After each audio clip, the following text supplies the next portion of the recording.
Nandito tayo ngayon for Kalye Serio by Bell, Episode 1. Ngayon, kasama namin si Chairman Lino Lim. Chairman, pwede mo bang i-introduce ang sarili mo at ang trabaho mo dito sa barangay? Basically, I'm Lino Lim Jr. from Barangay 640, Zone 65, District 6 of City of Manila.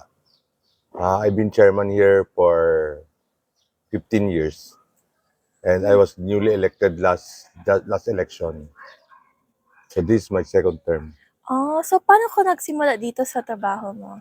sa work ko. As a old chairman, kasi basically I was not thinking that I will win. So I just want to join the election, but it so happened I won. So it's basically, for me, it's a God's calling. Nag-sangguni ang kabataan ka ba dati, Chairman? No, basically, as I've said, I was not expected to win. I was thinking that it was only a chance for me to join the election. So, and it so happened, I won as a kagawad. During that time, I was only a kagawad. We have 7 slots. I won the 1 slot from the opposition. So, feeling that they told me that maybe this is God's calling. Kasi during that time, I was not interested already to join the kagawad. But they said there's a reason for you to win.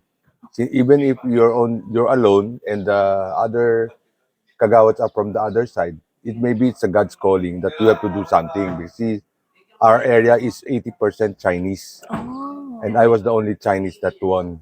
Okay. So parang representation din. Yeah, parang ganun nga. Okay. So enjoy ka ba dito sa trabaho mo? Enjoy when you are able to help people. So when they need anything and they approach you and they give you respect and they follow whatever you said, okay naman. I'm very happy with the position. Ganun. Okay. So, do you have any projects dito sa barangay that you're proud of, like community service projects, ganun? Kasi every year naman we have a lot of projects in store. One thing that we did before is kasi ang daming Chinese nga dito. So yung mga sasakyan ang dami. So we have to do something about it. So ginawa namin paraan how to park the vehicles, ganon, kung saan sila mag-park, ano yung pwedeng mag-park, ano yung hindi. So yun ang isa sa mga projects natin. The other thing is yung peace and order.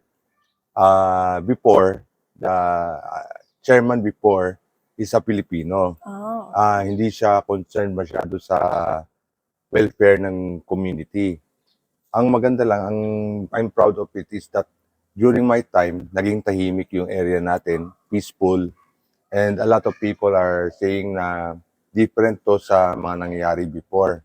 So, nako-compare tayo sa mga previous administrations. Okay. So, may gusto ka bang i-shoutout o sabihin sa mga viewers? Basically, as I've said, this is my second term already. After my first term, ang nanalo kasi is my wife. Ang nakaka-proud kasi is we are not planning to run anymore. It so happened, my wife is a housewife lang, typical housewife. But the people here requested my wife to run as chairman also. So, parang may continuity ng project namin, yung project ko.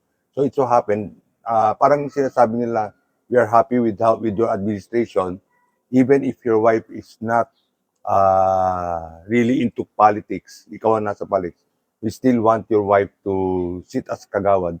Kasi during that time, as chairman, kagawad ako, so I can still handle the situation of the barangay. So, kudos na lang sa wife ko. At least, nakaupo siya ng around 3 to 4 terms. Okay. So, yun yung first episode ng Kalye Serio by Bell Season 2. So, thank you so much, Thank you. Chairman. And if you see Chairman on the street, say hi to Chairman. Maraming siyang ginagawa sa barangay namin. So, thank you so much. Thank you.